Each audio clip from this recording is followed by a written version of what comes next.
اعوذ باللہ من الشیطان الرجیم بسم اللہ الرحمن الرحیم اولما اصابتکم مصیبۃ قد اصبتم مثلها قلتم ان ھذا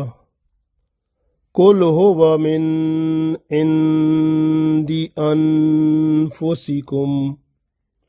ان اللہ علی کل شیء قدیر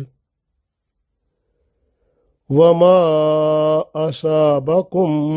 یوم التقى الجمعان فبإذن اللہ ولیعلم المؤمنین۔ عزیز دوستو، السلام علیکم ورحمۃ اللہ وبرکاتہ۔ سورہ آل عمران آیت نمبر 165 اور 166 تلاوت کی ہے۔ ان دونوں آیات میں اللہ تعالیٰ نے غزوہ احد کو بیان فرمایا ہے۔ غزوہ احد کو اللہ تعالیٰ اتنا باریکی سے اس کی ہر بات کو بیان فرما رہے ہیں مختلف آیات میں، کیونکہ اس طرح کے معاملات قیامت تک مسلمانوں کو پیش آنے ہیں۔ اس لیے اللہ تعالیٰ ایک تربیت دے رہے ہیں، تعلیم دے رہے ہیں کہ اپنے اندر ایمان کی قوت کو قائم رکھیں، اللہ اور اس کے رسول صلی اللہ علیہ وآلہ وسلم کے مکمل فرما بردار رہیں، اور منافق جو آپ کے اندر ہیں ان کو پہچانیں اور ان سے علیحدہ رہیں اور ان کی چالوں میں نہ آئیں، کیونکہ ان کی چالوں میں آئیں گے تو شیطان بھی ساتھ وسوسے ڈالے گا۔ شیطان کے وسوسوں سے بچیں، منافقوں کی چالوں سے بچیں، اور اللہ اور اس کے رسول صلی اللہ علیہ وسلم کے حکم کے مطابق آپ اپنی زندگی کو قائم و دائم رکھیں، چاہے آپ عام زندگی میں ہوں، انفرادی زندگی میں، اجتماعی زندگی میں، جنگ کے میدان میں ہوں، یا آپ اپنے کام میں مصروف ہوں۔ ہر جگہ آپ نے 3 کام کرنے ہیں۔ اللہ اور اس کے رسول صلی اللہ علیہ وسلم کے حکم کے مطابق زندگی گزارنی ہے، یعنی آپ کا لائف سٹائل مکمل طور پر اللہ اور اس کے رسول صلی اللہ علیہ وسلم کے حکم کے مطابق ہوگا، یعنی شریعت اسلام کے اندر ہوگا۔ آپ کا لائف سٹائل شریعت کے مطابق ہوگا، اس کو قائم و دائم رکھنا ہے۔ دوسری بات کہ آپ نے شیطانی وسوسوں سے بچنا ہے۔ شیطان بعض اوقات آپ کے دوستوں کی شکل میں بھی آپ کے سامنے آئے گا۔ آپ کے فیملی میں بہت لوگ ہیں جو شیطان کی طرح کے کام کرتے ہیں، وسوسے ڈال کر آپ کو ایسے کاموں کی طرف الجھائیں گے جہاں پر آپ کوئی گناہ غلطی کر بیٹھیں گے اور کیا کرایا کباڑہ کر دیں گے۔ اس لیے آپ کو احتیاط کرنی پڑے گی۔ شیطان کے وسوسوں کو پہچان کر اس کی طرف نہیں جانا ہوگا، کیونکہ وہ آپ کا ایک کھلا دشمن ہے، اور جو بھی آپ کو شیطانی وسوسے ڈالے گا، چاہے وہ آپ کا دوست بھی ہو، کیونکہ شیطان من الجنت والناس، انسانوں میں سے بھی ہے، جنوں میں سے بھی ہے، تو آپ کو بچنا ہوگا۔ تیسری بات، منافقوں کی پہچان کرنی ہے، کیونکہ وہ اندر کے کافر ہیں۔ وہ بہت پھر رہے ہوتے ہیں، نام مسلمان رکھا ہوتا ہے، اندر سے وہ مسلمان نہیں ہوتے، لیکن ہوتے اندر سے کافر ہیں، لیکن لباس انہوں نے، لبادہ انہوں نے، اور ظاہری شکل انہوں نے مسلمان کی بنائی ہوتی ہے۔ قرآن پاک بھی ان کو بڑی تجوید کے ساتھ، ترتیب کے ساتھ بہت خوبصورت آتا ہوگا، اور ان کو تفسیر بھی آتی ہوگی، ان کو احادیثیں بھی آتی ہوں گی، ان کو جو ہے سیرت النبی صلی اللہ علیہ وسلم کے بارے میں معلوم ہوگا، اسلام کے بارے میں ایک ایک بات ان سے مسئلے پوچھیں، بہت خوبصورت بتائیں گے، لیکن اندر کے کافر ہوں گے۔ ایسے بہت لوگ موجود ہیں اور آگے ایسے ہونے ہیں، تو آپ دیکھنا ہے، ان سے بھی بچنا ہے۔ تو لہٰذا اس سورت کو پڑھتے ہیں، اس آیت کو پڑھتے ہیں۔ دو آیات ہیں۔ پہلی آیت میں اللہ تعالیٰ ارشاد فرماتا ہے، اعوذ باللہ من الشیطان الرجیم، بسم اللہ الرحمن الرحیم، اولما اصابتکم مصیبت، اولما، اور جب، اصابتکم، تمہیں مصیبت پہنچی، اصابتکم، تمہیں پہنچی، مصیبت، اولما اصابتکم مصیبت، کیا جب تمہیں ایسی مصیبت پہنچی، قد اصبتم، جس طرح کی مصیبت آپ، مثلہا، یعنی اس طرح کی مصیبت آپ پہنچا چکے تھے، یعنی پہلے ان کافروں کو، یعنی کہ جس طرح کی مصیبت کا مطلب ہے جس طرح تکلیف پہنچی، مصیبت پہنچی، یہ جنگ احد میں، غزوہ احد میں اسی طرح کی مصیبت اور تکلیف ان کافروں کو اس سے دگنا پہنچا چکے تھے آپ جنگ بدر میں، غزوہ بدر میں، کیونکہ بدر میں ان کے 70 جو بڑے بڑے سردار تھے وہ مارے گئے تھے، اور 70 جو تھے وہ گرفتار ہو گئے تھے، لیکن مسلمان جو تھے ان کو تکلیف پہنچی کہ جنگ احد میں 70 مسلمان شہید ہو گئے، اب پریشان ہو گئے مسلمان، تو اس لیے وہ مسلمان عرض کر رہے ہیں، اولما اصابتکم مصیبت، کیا جب تمہیں پہنچی ایسی تکلیف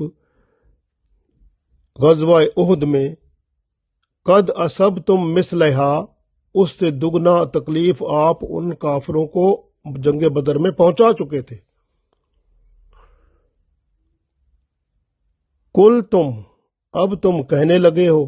انا ہاذا، یہ کہاں سے آ گئی، یعنی وہ اب یہ کہتے ہیں کہ یہ تکلیف ہمیں کیسے آ گئی۔ اللہ فرماتے ہیں، کل ہوا من عندی انفسکم، کل ہوا، کل بتا دیں ان کو، ہوا یہ جو ہے تکلیف، من عندی انفسکم، یہ تمہاری ہی کرتوت ہے، تمہارے اندر سے آئی ہے، انفسکم یعنی تمہاری طرف سے آئی ہے، اندی انفسکم یعنی کہ خود تمہاری اندر سے آئی ہے، تمہارے طرف سے آئی ہے یہ تکلیف جو ہے۔ اللہ فرماتا ہے، کل ہوا من اندی انفسکم، فرما دیں ان کو کہ خود وہ تمہارے اندر سے ہے، تمہاری طرف سے ہے، یہ تکلیف جو تمہیں آئی ہے وہ تمہاری ہی طرف سے ہے۔ ان اللہ، بے شک اللہ تعالی، علی کل شیء قدیر، بے شک اللہ تعالی ہر چیز پر قادر ہے۔ دوسری آیت میں ارشاد فرمایا، وما اصابکم، اور جو کچھ اس دن، یوم التقى الجمعان، یوم اس دن، یعنی جو، وما اصابکم یوم، اور جو کچھ اس دن تمہیں پہنچا، یوم التقى الجمعان، تقل کا مطلب ہے وہ جب مڈ بھیڑ ہوئی تھی، جب آپس میں لڑائی ہوئی، جمعان کا مطلب ہے دو جماعتوں کی، دو فوجوں کی، جب قریش کی فوج تھی مشرکین کی، اور ادھر رسول اللہ صلی اللہ علیہ وسلم سردار تھے، سپہ سالار تھے، ادھر ابو سفیان سپہ سالار تھے، دونوں کی فوجیں جیسے آپس میں لڑیں، تو اس وقت کی بات اللہ فرما رہے ہیں، وما اصابکم یوم التقى الجمعان، اور جو کچھ اس دن تمہیں پہنچا جب دو فوجیں، دو جماعتیں آپس میں لڑائی ان کی ہوئی، مڈ بھیڑ ہوئی، فَبِإِذْنِ اللَّهِ، بس یہ تو اللہ کے حکم سے تھا۔ اذن کا مطلب ہوتا ہے اجازت، حکم، پرمیشن، یہ اللہ کا حکم تھا اس طرح ہونا۔ وَلِيَعْلَمَ الْمُؤْمِنِينَ، وَلِيَعْلَمَ، تاکہ اللہ تعالیٰ معلوم کر لے مومنین کن میں ایمان ہے، یعنی ایمان کی پہچان ہو جائے۔ مومنین کی پہچان اللہ کرنا چاہتے تھے، اس لیے یہ اللہ نے امتحان ڈال دیا۔ دوبارہ 165 نمبر آیت اور 166 کو پڑھ لیتے ہیں۔ اللہ تعالیٰ نے سورہ آل عمران کی 165 آیت میں ارشاد فرمایا، اولما اصابتکم مصیبت قد اصبتم مثلیہا قلتم ان ھذا قل هو من عند انفسکم ان اللہ علی کل شیء قدیر۔ اللہ تعالیٰ نے ارشاد فرمایا، کیا جب تمہیں ایسی تکلیف پہنچی جس طرح کی، یعنی اس طرح سے دگنا تکلیف تو آپ ان کو پہنچا چکے تھے، اب تم کہنے لگے ہو ان ھذا، یہ کہاں سے آ گئی تکلیف؟ قل ھو من عند انفسکم، تو ان کو فرما دیں کہ یہ تو خود تمہاری طرف سے ہے۔ ان اللہ علی کل شیء قدیر، بے شک اللہ تعالیٰ تو ہر چیز پر قادر ہے۔ وما اصابکم یوم التقى الجمعان، یہ اگلی آیت 166 آیت میں اللہ نے فرمایا، وما اصابکم یوم التقى الجمعان، جب اور جو کچھ اس دن تمہیں پہنچا جب دو جماعتیں ایک دوسرے کے آمنے سامنے ہوئیں، دو فوجیں ایک دوسرے کے آمنے سامنے ہوئیں غزوہ احد میں، فبإذن اللہ، یہ سب کچھ جو تکلیف آپ کو ہوئی اللہ کا حکم تھا، وبإذن اللہ، یہ اللہ کے حکم سے ہوا تھا۔ وَلِيَعْلَمَ الْمُؤْمِنِينَ، مقصد کیا تھا کہ اس سے اللہ تعالیٰ مومنین کو جو ایمان والے ہیں ان کے ایمان کی ذرا پہچان کر لے۔ تو یہ ایک امتحان تھا ایمان کو جانچ پڑتال کرنے کا۔ غور کریں کہ ان دونوں آیات میں بہت بڑا سبق ہے ہمارے لیے۔ پہلی بات یہ ہے کہ آپ کو میں حضرت علی رضی اللہ تعالیٰ عنہ کی وہ روایت بیان کرتا ہوں جو ترمذی اور نسائی میں بھی موجود ہے کہ جب جنگ بدر ہوئی تھی، غزوہ بدر، اس میں مسلمانوں نے کافروں کے 70 جو سردار تھے بڑے بڑے سب مار دیے تھے۔ جب ان سب کو قتل کر دیا اس کے بعد 70 جو تھے وہ گرفتار ہو گئے تھے۔ اب جو گرفتار ہو کر واپس ان کو مدینہ لایا گیا، یعنی کفار مشرکین کے جو گرفتار ان کی فوج میں سے 70 لوگ تھے، ان کو جب مدینہ شریف میں لایا گیا تو اس وقت اللہ تعالیٰ نے جبرائیل علیہ السلام کو رسول اللہ صلی اللہ علیہ وآلہ وسلم کے پاس بھیجا۔ اللہ تعالیٰ نے رسول اللہ صلی اللہ علیہ وسلم کو 2 اختیار فرمائے تھے، یعنی آپ چاہیں تو ان کی گردنیں اڑا دیں، یعنی ان سب کو قتل کر دیں۔ دوسرا اختیار دیا تھا، آپ چاہیں تو ان سے فدیہ لے کر ان کو چھوڑ دیں، لیکن اگر ان 70 کو فدیہ لے کر چھوڑیں گے تو مسلمان 70 پھر شہید ہوں گے کسی جگہ پر، یہ بھی فرمایا گیا ساتھ۔ رسول اللہ صلی اللہ علیہ وآلہ وسلم نے یہ ساری کی ساری بات جو تھی صحابہ کرام کو اکٹھا کر کے، اس میں سارے صحابہ کرام تھے، ان سب کو اکٹھا کر کے آپ صلی اللہ علیہ وآلہ وسلم نے ارشاد فرمایا کہ اللہ تعالیٰ نے اختیار دیا ہے 2 باتوں کا، کیونکہ حضرت عمر رضی اللہ تعالیٰ عنہ تو یہی چاہتے تھے کہ ان سب کی گردنیں اتار دو، سب کو قتل کر دو، اور اللہ کی رائے بھی یہی تھی۔ لیکن یہ بھی ساتھ حکم آیا تھا کہ اگر آپ ان کو چھوڑ دیں گے فدیہ لے کر تو پھر 70 مسلمان شہید ضرور ہوں گے۔ اب رسول اللہ صلی اللہ علیہ وسلم نے جب یہ معاملہ صحابہ کرام رضوان اللہ علیہم اجمعین کے سامنے رکھا تو صحابہ کرام رضوان اللہ علیہم اجمعین نے عرض کیا کہ یا رسول اللہ صلی اللہ علیہ وسلم، ہمارے قبیلہ والے جو ہیں، یہ جو 70 قیدی ہیں، یہ پرانے زمانے کے ہمارے قبیلے کے لوگ ہیں، ہماری خاندانی لوگ ہیں، ہمارے بھائی بند ہیں، ہمارے رشتہ دار ہیں، ان کو چھوڑ دیں فدیہ لے کر، کوئی بات نہیں، اگر مسلمان 70 شہید ہو جائیں گے تو ہم اس پر راضی ہیں، تو ہم ان کو چاہتے ہیں کہ ان کو چھوڑ دیں۔ تو رسول اللہ صلی اللہ علیہ وسلم نے ان کی بات مان لی اور ان کو فدیہ دے کر چھوڑ دیا گیا۔ اب وہی بات تھی کہ غزوہ احد میں رسول اللہ صلی اللہ علیہ وسلم کو تو پتہ تھا نا یہ کام ہونا ہے، اور غزوہ احد میں پھر وہ 70 جو مسلمان شہید ہوئے تھے، تو یہی بات تھی کہ اگر اس وقت غزوہ بدر میں ان 70 کو قتل کر دیا جاتا تو یہ مسلمان 70 اس میں شہید نہ ہوتے، کیونکہ اللہ تعالیٰ نے پہلے بتا دیا تھا۔ تو اس لیے اب مسلمان جو تھے 70 مسلمان غزوہ احد میں شہید ہو گئے۔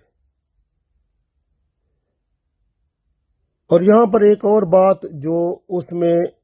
سلسلہ چلا، کیسے چلا کہ بدر میں مسلمان جب گئے تھے جنگ بدر میں، غزوہ بدر میں، اس وقت تازہ تازہ خون تھا، مسلمان جذبہ جہاد سے سرشار تھے اور خلوص بھرے مسلمان تھے، ان کے اندر ایمان اس طرح کوٹ کوٹ کر بھرا ہوا تھا ماشاءاللہ، اور پورے جذبے ایمانی کے ساتھ، پوری اطاعت کے ساتھ اور پوری ہمت کے ساتھ وہ لڑے، چاہے وہ تھوڑے سے تھے 313، لیکن انہوں نے بڑی ہمت دکھائی اور اللہ کی مدد آئی، فرشتوں کے ذریعے سے اللہ نے مدد فرمائی، اور کفار جو تھے ان کے 70 بڑے بڑے سردار مار دیے گئے، اور مسلمان جو تھے نا وہاں پر جب تلوار کو ایسے اشارہ کرتے تھے تو وہ اگلا جو کافر ہوتا تھا نا اس کی گردن اڑ جاتی تھی، کیونکہ اشارہ تلوار سے یہ کرتے تھے، ادھر فرشتے وہ کام اس کا تمام کر دیتے تھے، اللہ کی مدد جو تھی۔ تو اس طرح سے غزوہ بدر میں مکمل اطاعت الہی اور اطاعت رسول اللہ صلی اللہ علیہ وسلم کی گئی، اور اللہ اور اس کے رسول صلی اللہ علیہ وسلم کے حکم کے مطابق خلوص دل کے ساتھ، ایمان کامل کے ساتھ مسلمانوں نے دشمن کا مقابلہ کیا، تو اللہ کی مدد آئی، اور نتیجہ آپ کے سامنے ہے کہ 313 نے ہزاروں کے لشکر کو ایسی تیسی کر دی ان کی۔ لیکن احد میں کیا ہوا؟ اب یہاں پر یہ سبق کی بات ہے نا، غزوہ احد میں ایک بات پیدا ہوئی جو کہ ایک چیز لالچ تھی۔ لالچ کیا تھا؟ مال غنیمت کا۔ یہ بھی اللہ نے ایک ماحول بنایا مسلمانوں کو جج کرنے کا، ان کے اندر جو لالچ ہے اس کو دیکھنے کا، نفس میں لالچ ہوتا ہے نا، تو یہ اللہ تعالیٰ جانتا ہے نا کہ ایمان کن میں بہت زیادہ ہے اور کن میں ایمان میں تھوڑی سی پھسلن ہے، تو اللہ تو جانتا ہے نا، ذرا اللہ نے دکھانا تھا، تو اللہ تعالیٰ نے کیا کیا کہ غزوہ احد میں پہلا جو حصہ تھا، پہلے لڑائی ہوئی نا، تو مسلمان جو ہی گئے تو ان کی لڑائی ہوئی، اور لڑائی میں کافر جو تھے انہوں نے کافروں کو مارا، کئی کافر قتل ہوئے، اور وہ کافر جو تھے وہ میدان جنگ چھوڑ کر بھاگ گئے، اور ان کا سامان جو تھا وہ جلدی میں بھاگے، بہت سارا سامان ان کے، وہ تیر، ان کے وہ جو تیر کمان اور دوسری چیزیں جو تلواریں اور مختلف چیزیں، اور عورتیں ان کے ساتھ تھیں، ان کے زیور، بہت ساری چیزیں وہ ادھر میدان میں رہ گئیں، تو وہ ایک قسم کا مال غنیمت بن گیا۔ وہ اللہ تعالیٰ دکھانا چاہتا تھا کہ جن کے اندر ایمان کمزور ہے نا وہ اس طرف رجوع کریں، تو اللہ دیکھنا چاہتا تھا، اور یہ ان کی ایک جانچ پڑتال تھی ایمان کی۔ تو کیا ہوا کہ اللہ تعالیٰ نے یہ منظر بنا دیا کہ پہلے جنگ احد جو تھی اس کا پہلا حصہ جو تھا اس میں مسلمانوں کی فتح ہوئی، کافر بھاگ گئے، میدان خالی ہے، اس میں کافر نہیں ہے، ان کا سامان بکھرا پڑا ہے۔ اب مسلمان دیکھ رہے ہیں کہ یہ سامان جو ان کا ہے، یہ مال غنیمت، اس کو اکٹھا کریں۔ اب وہاں پر وہ درے میں جو رسول اللہ صلی اللہ علیہ وسلم نے 70 بندوں کی، وہ 50 جو اسپیشل خاص بندے تھے کہ وہاں سے دشمن نہ آئے، ان کی جو ذمہ داری لگائی تھی، ان کے دل میں بھی لالچ پیدا ہوا اس طرف جانے کا۔ دیکھیں نا، یہ تھوڑا سا ایمان کی پھسلن طرف آ رہا ہے، اور پھر شیطان وسوسہ بھی دے رہا ہے، اور ادھر جو منافقین تھے وہ بھی تھوڑا سا اس کو پھسلا رہے ہیں، اور ان کے دل کو پھسلا کر، اور ان کو وہ جو رسول اللہ صلی اللہ علیہ وسلم کا حکم تھا کہ آپ نے وہاں سے نہیں ہٹنا چاہے کچھ بھی ہو جائے، تو لیکن وہ وہاں سے ہٹ پڑے اور مال غنیمت کو اکٹھا کرنے میں لگ گئے۔ تو ہو گیا نا، یہ کیا تھا؟ لالچ پیدا ہوا نا۔ اب یہ لالچ پیدا ہوا، اس کا مطلب یہ ہوا کہ اللہ تعالیٰ نے یہاں یہ سبق دیا ہے کہ جب آپ اللہ کی رضا کے لیے کوئی کام کر رہے ہوں یا جنگ لڑ رہے ہوں، تو اس وقت جب آپ میں لالچ پیدا ہو جاتا ہے تو وہ کام پایہ تکمیل کو نہیں پہنچتا، یعنی آپ فتح یاب نہیں ہو سکتے، آپ کو پھر شکست ہوتی ہے۔ تو یہ لالچ اتنی بری بلا ہے جو اندر نفس جو ہے وسوسہ کرتا ہے، اور پھر شیطان اس کو علت دیتا ہے، اور اگر منافق موجود ہوں ساتھ تو وہ تو پھر اس طرف لگا دیتے ہیں، اور پھر پھندا پھسل کر چلو بھائی ٹھیک ہے۔ ویسی ایسی باتیں ہوتی ہیں جیسے ان کے دل میں بھی یہی خیال آیا تھا کہ جو ہے نا، یہ اب کیونکہ جنگ تو ختم ہو گئی ہے، دشمن تو چلا گیا ہے۔ دیکھیں نا کیسا یہ ماحول، دیکھیں کہ اگر ان کے دل میں یہ خیال آیا کہ جنگ، مسلمان تو فتح یاب ہو گئے ہیں، کافر تو چلے گئے ہیں، اب تو مسلمان فتح یاب ہو گئے ہیں، اب تو کافر تو واپس نہیں آئیں گے، وہ تو میدان چھوڑ کے چلے گئے، لہٰذا اب ہمیں ادھر سے کیا ادھر رہنے کی ضرورت ہے، ہم بھی جائیں ان کو وہ کریں۔ تو اس وقت شیطان نے بھی ان کو کہا ٹھیک ہے یہی کام کرو۔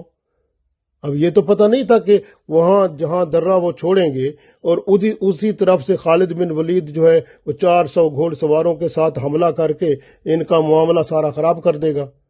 اور اتنی پھر قتل و غارت، اور مسلمانوں کو بہت زیادہ شدید نقصان اٹھانا پڑے گا، کیونکہ ان کو یہ بھول گئے کہ اللہ کے رسول صلی اللہ علیہ وسلم کا حکم تھا کہ وہیں پہ ٹھہرنا ہے، جانا نہیں ہے چاہے کچھ بھی ہو جائے۔ اب یہاں پر دیکھیں نا شیطان کس طرح وسوسہ ڈالتا ہے۔ یہ بات بری تو نہیں تھی نا کہ بھئی ہم اب جنگ تو ختم ہو گئی ہے، لہٰذا ہم جو ہیں وہ اب مال غنیمت اکٹھا کر لیتے ہیں، دشمن تو بھاگ گیا ہے۔ ظاہری طور پر یہ بات ٹھیک لگتی ہے، لیکن رسول اللہ صلی اللہ علیہ وسلم کا حکم بھی تھا کہ وہیں پہ رہنا ہے۔ اب یہ جو حکم تھا، اس کا مطلب اس حکم کے ہوتے ہوئے بندے کو تو ہلنا ہی نہیں چاہیے تھا۔ اب وہاں پر کچھ جو صحابہ کرام، جو 10-12 کے قریب صحابہ کرام رضوان اللہ علیہم اجمعین وہاں قائم رہے، تو ان کی شان تو بہت عظیم ہے نا۔ پھر تو وہ ایمان کی جو جانچ پڑتال تھی تو اس میں وہ زیادہ کامیاب ہیں بنسبت اس کے جو مال غنیمت کی طرف چلے گئے، وہ 40 کے قریب جو تھے۔ تو لیکن اللہ تعالیٰ نے بعد میں ان کو اس خطا کو معاف فرما دیا، لیکن ہمارے لیے تو سبق دیا کہ آپ نے زندگی میں جب بھی کوئی کام کرنا ہے، اس میں لالچ آپ میں آ گیا تو آپ کا مقصد چوپٹ ہو گیا، آپ فیل ہو گئے، آپ کو فتح نہیں ہو سکتی، کامیاب نہیں ہو سکتے، پہلی بات۔ اب دوسری بات کیا تھا، اسی میں جب بندے کو لالچ پیدا ہوتا ہے نا، تو پھر شیطان بھی وسوسہ ڈالتا ہے، اور منافق بھی تھوڑی سی چال چل کر بندے کو اس طرف پھسلن پیدا کرتے ہیں، اور بندہ اس طرف چلتا ہے تو پھر اللہ اور اس کے رسول صلی اللہ علیہ وسلم کا حکم بھی جاتا رہتا ہے، اور بندہ نافرمان ہو جاتا ہے۔ جس طرح انہوں نے کیا کیا کہ مال غنیمت، لالچ پیدا ہوا نا، نفس نے پیدا کیا، اور پھر کیا ہوا، خیال یہ ہوا کہ کیا پتہ رسول اللہ صلی اللہ علیہ وسلم جو ہیں وہ حکم کر دیں کہ جس نے جو چیز اٹھائی اس کی ہو گئی۔ یہ مختلف خیال پیدا ہو گئے، وسوسے کس نے ڈالے؟ شیطان نے۔ اور پھر ان کو وسوسوں کو آگے کس نے آگے اس کو پایا تکمیل تک پہنچایا؟ ساتھ جو منافق تھے انہوں نے علت دی، اور پھر کیا ہوا اس کے ساتھ؟ پھر وہ جو ہے بندہ وہ اس طرف پھسلا، تو وہ اللہ اور اس کے رسول صلی اللہ علیہ وسلم کا حکم تھا کہ وہیں ٹھہرے، وہ پھر ٹھہرنا نہ رہا، پھر وہ ادھر آ گئے۔ تو یہ ایک میں عرض کر رہا ہوں کہ جب ایک چھوٹی سی غلطی ہوتی ہے اس کے ساتھ اور بہت ساری باتیں ملی ہوتی ہیں، یعنی لالچ پیدا ہوا، اور جب لالچ بندے میں نفس میں تھوڑا سا پیدا ہوتا ہے تو شیطان فوراً اس نفس کے ساتھ تعاون کرتا ہے، بندے کو برائی کی طرف لاتا ہے کہ بندہ دوسری طرف اس کو چھوڑے، اور جب بندہ وہ دوسری طرف لگتا ہے پھر کوئی منافق اور کوئی اس طرح کا بندہ جو ہوتا ہے نا، شیطان اس کو بھی وسوسہ ڈالتا ہے کہ اس کو ذرا تھوڑا سا علت دے اور اس کو ہٹا ادھر سے، تو وہ پھر اس طرح کا ماحول بنایا جاتا ہے جس میں بندے کو یہ محسوس ہوتا ہے کہ بات تو یہ صحیح ہے، لیکن جب بندہ ہٹ جاتا ہے دوسرا کام کر لیتا ہے پھر پتہ چلتا ہے وہ تو میں تو اللہ اور اس کے رسول صلی اللہ علیہ وسلم کے حکم کے خلاف کر گیا، وہ تو مجھے تو نہیں جانا چاہیے، تو میں تو وہ غلط کر گیا، تو پھر وہ کام گزر چکا ہوتا ہے، اس وقت بندہ فیل ہو چکا ہوتا ہے، جو اصل مقصد ہے وہ اس میں پھر کامیاب نہیں ہو سکتا۔ تو اس لیے اللہ تعالیٰ نے یہاں پر فرما دیا کہ غزوہ احد میں فتح کے بعد شکست کا سا جو منظر تھا، دکھ اور درد سے وہ بھرے ہوئے لمحات جو تھے، اور اس میں پھر منافقین کی چالیں اور حربے اور شیطان کے وساوس اور دشمن کا خوف، یہ سب حالات سامنے تھے، اور پھر مسلمان کیا سوچنے لگ گئے کہ انہوں نے یہ نہیں دیکھا کہ ہم جو ہے ہمارے اندر یہ وسوسہ پیدا ہوا تھا یہ نفس کا، پھر شیطان کے ورگلانے سے اور نفس اور یہ جو منافقین کے ورگلانے سے ہم اللہ کے رسول صلی اللہ علیہ وسلم کے حکم کے خلاف ہوئے، اس وقت خیال نہ آیا، اس وقت ان میں یہ خیال آیا کہ، اور یہ خیال ڈالنے والے کون تھے؟ وہی منافق تھے۔ کیا خیال آیا کہ بھئی جو ہے نا، انہوں نے بھی یہی کہا کہ رسول اللہ صلی اللہ علیہ وسلم تو آپ میں موجود ہیں، ہم سب میں موجود ہیں، اور اسلام تو سچا دین ہے، اللہ کا پسندیدہ دین ہے، اور محمد صلی اللہ علیہ وسلم اللہ کے سچے رسول ہیں، اور محمد صلی اللہ علیہ وسلم جب جنگ میں جاتے ہیں تو اللہ کی مدد بھی آتی ہے اور فرشتے اترتے ہیں، اور پھر ہمیں کامیابی ہونی چاہیے تھی، یہ کیا ہو گیا؟ یہ مصیبت کیسے آ گئی ہم پر؟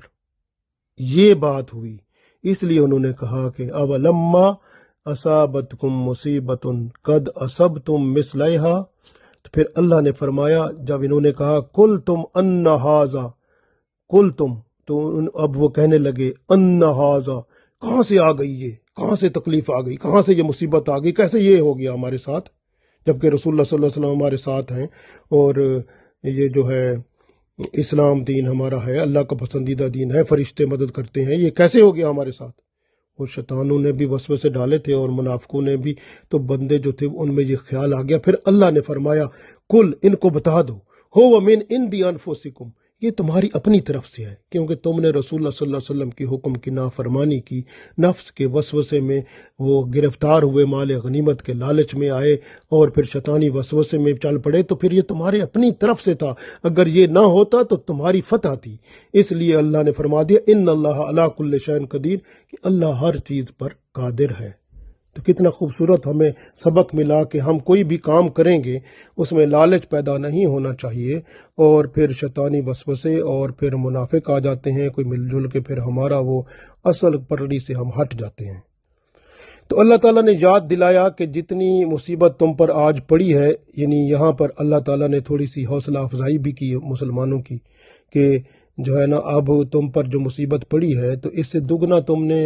غزوہ بدر میں ان دشمنوں پر اس سے دگنا مصیبت ڈال چکے ہو، کیونکہ اس وقت 70 بندے تم نے 70 بندے مارے تھے، ان کے بڑے بڑے سردار جو تھے، اور 70 جو تھے ان کو آپ گرفتار کر کے لائے تھے۔ گرفتار ہونا بھی تو ایک قسم کا، یعنی ان کو مارتے تو مار سکتے تھے، تو اس لیے وہ بھی 140 تھے، ڈبل تھے، تو یہاں اللہ تعالیٰ نے فرمایا آپ نے تو ان کے دگنا ان کو تکلیف پہنچائی تھی،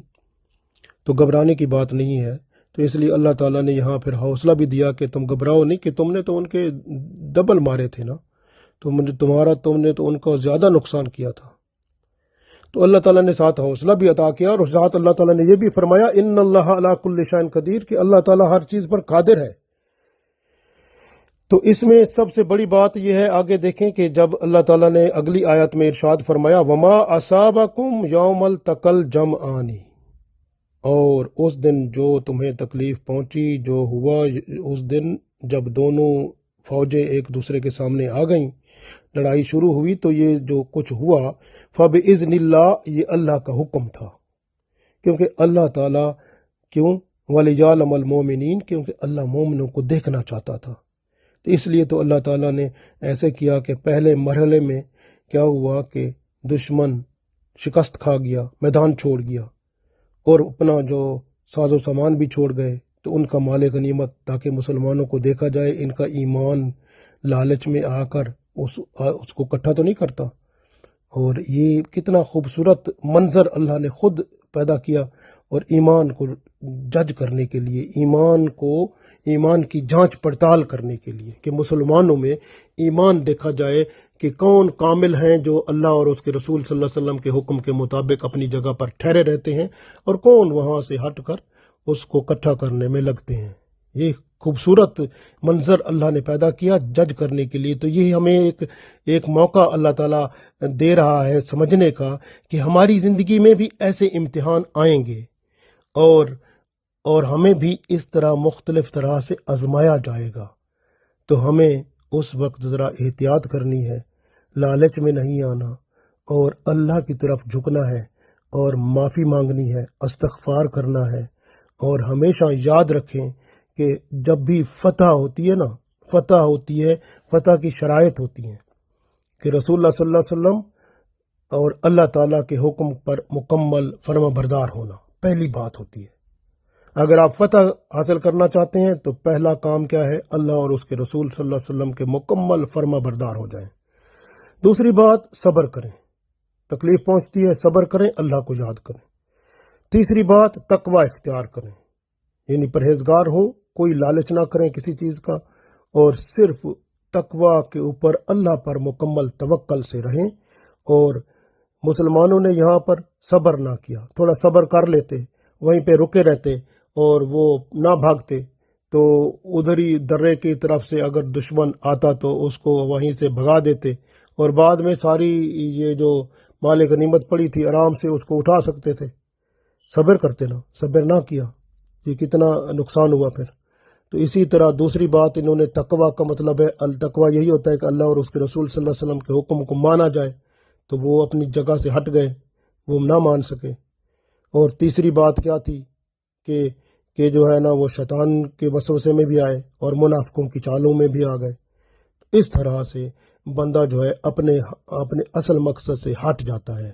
اس لیے پھر آپس میں ان میں اختلاف رائے بھی ہو گیا تھا، اور جھگڑا بھی کچھ لوگوں میں ہو گیا تھا، تو مال غنیمت کی تمام میں۔ تو یہ آزمائش اللہ تعالیٰ کی جب ہوتی ہے نا، تو اس میں اللہ تعالیٰ ایمان والوں کو بھی دیکھتا ہے،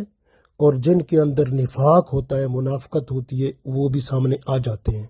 کھوٹے اور کھرے کا موازنہ ہو جاتا ہے، اور بہت اچھی طرح سے اللہ تعالیٰ کے سامنے یہ سارے کھل کر پیش ہو جاتے ہیں، کیونکہ اللہ تعالیٰ تو دلوں کو دیکھتا ہے نا،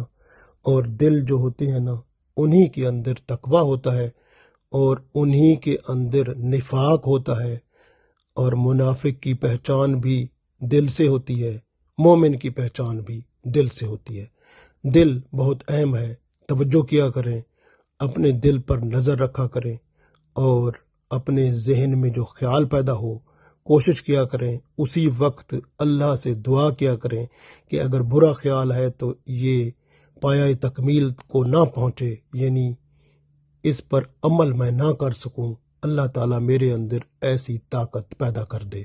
تو بہترین طریقہ کیا ہے؟ لا حول ولا قوت الا باللہ العلی العظیم، اس کا ورد کرنا شروع کر دیں، کیونکہ گناہوں سے بچنے کی طاقت بھی اللہ کی طرف سے ہے، نیک کام کرنے کی طاقت بھی اسی کی طرف سے ہے۔ جب ہم پڑھیں گے لا حول ولا قوت الا باللہ العلی العظیم، انشاءاللہ تعالی اللہ کی مدد آئے گی، اور ہمارا کام سیدھا ہو جائے گا، اور ہم راہ راست پر پھر دوبارہ آ جائیں گے۔ اگر ہٹ بھی چکے ہوں گے تو صراط مستقیم پر دوبارہ آ کر اور کامیابی کامرانی سے فتح یاب ضرور ہوں گے۔ اللہ تعالی ہمیں اس دنیا میں فتح یاب کرے، اور ایمان کامل اعمال صالح کے ساتھ اس دنیا سے اٹھائے، اور آخرت میں ہمیں کامیاب فرمائے، آمین۔